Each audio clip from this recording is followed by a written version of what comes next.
Magandang araw mga kaibigan. Bigyan natin ng reaction opinion itong post, Broken News Public Profile. A mockery to misery. Irresponsable daw ang sagot ni BP Sara sa irresponsabling tanong ng reporter tungkol sa di umano'y lumalalang sakit ng presidente. Ang sagot ng pa-BC is, good luck lang kasi ang sagot ni BP Inday, pero ayon kay Claire Castro, bakit nag-smile pa daw ito na parang nangungutya? Ito po, kahapon, sa celebration, yung araw ng kagitingan celebration sa Davao City, nag-attend doon si BP Sara after yung ceremony. Ayun, ambos interview ng mga media.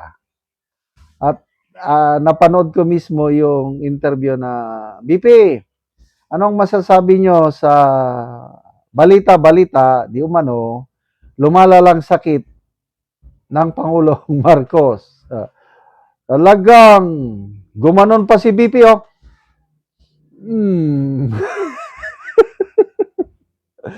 Parang, ano bang, parang pinaghanda na ano bang isasagot ito. And then, I can just imagine, akin-akin lang ito, ha. Hindi ko na. May naglaro na sa isip ni BP Sara, ano kaya yon? Kailang, parang pinigilan niya. Kasi, kilala natin ang mga Duterte na very frank yan. Hindi sila yung mga politiko na pakitang tao. Kung galit, galit. Kung kaibigan ka niya, kaibigan ka niya. Kung ayaw niya sa'yo, ayaw sa'yo. Kailan ba yun? Christmas ata nun, basta may okasyon na importante. Yung nagtanong kay BP, hinihingan nila ng mensahe. Anong mensahe mo sa Pangulo? Ayoko nga bigyan siya ng mensahe. Bakit? Kung mag-greet ako ng, example lang Merry Christmas or Happy New Year, parang ganon. Magbabago ba siya? Hindi naman Kaya ayoko siyang i-greet sa okasyong ito. Ayoko.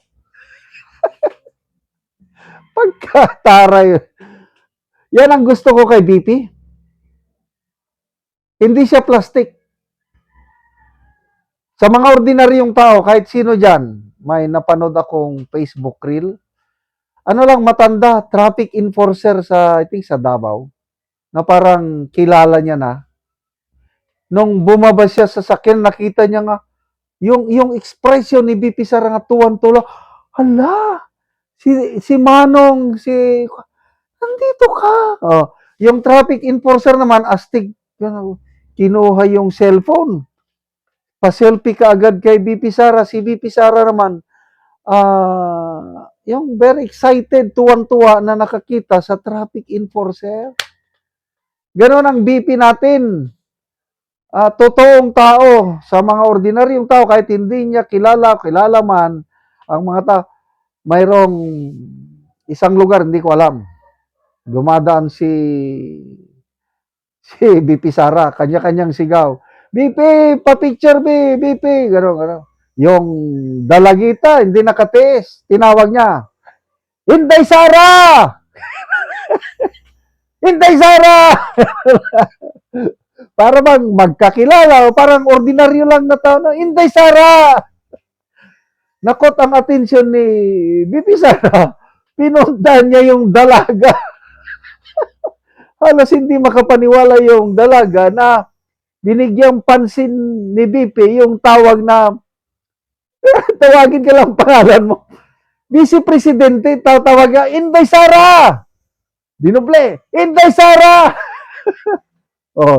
Pumunta. Kinuha ang cellphone. Selfie doon sa dalaga. Anak ko, ganon ang BP natin.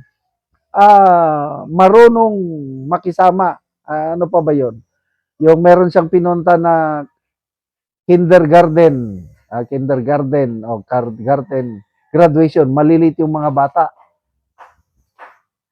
Paghatag sa mga certificate, mataas si BP Sara, ayaw niyang yumuko, nag-squat. Oy, mag-squat para ka-level niya ang mga bata. Binibigay ang mga certificate. Mahirap yung mag-squat. Kayo, ako, nakaranas ako sa training. Yan ang mga punishment namin. Kung, squat!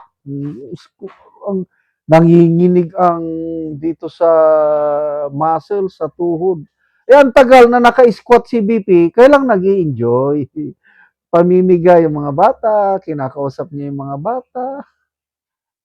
Yan ang BP. Kung galit. Kung mabait ka, mabait din siya. Kaya tama yung sabi ni Tatay Digong, bantayan niyo yung babae na yan, maldita yan. Totoo nga. Yung pagsagot niya na, ano masasabi mo sa lumalalang sakit daw ng Pangulo? Gumanon siya talaga. Gumanon siya, tapos good luck. Tapos yung ngiti niya, makikita mo yung ngiti. I don't know how will you react to that. Sabi ng Auntie Claire, nangungutya.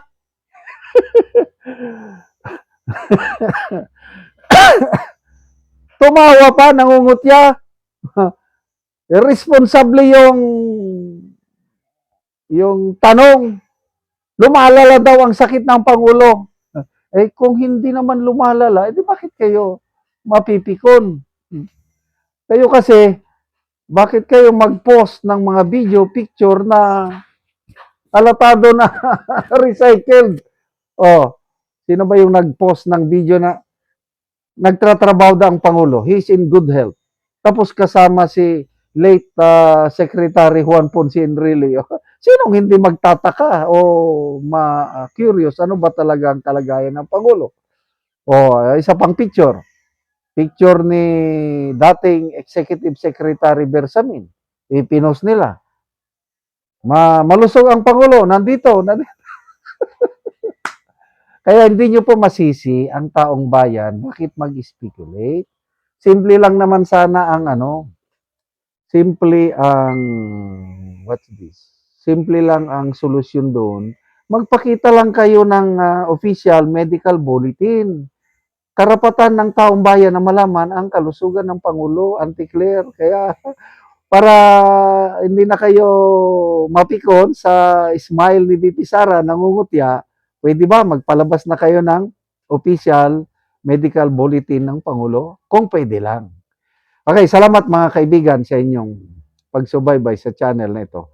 Nakakatulong kayo ng malaki sa tribong Talandig ng Bukidnon dahil ang sweldo natin sa channel na ito is pantulong po sa tribo. Namimigay tayo ng libreng yero at pako para makapagpatayo sila ng mas maayos na tirahan. Panoorin nyo ang video na ito. Karon mo na niyang matagaan og yero nga si ate. Butang kayo, inabang sa kanay.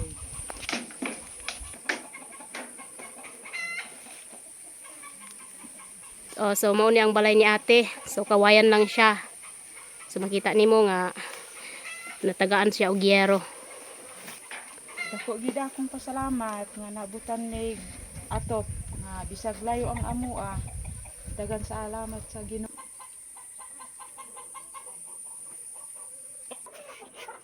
So mao na ni ang ilang atop nga kawayan lang. So makita nimo.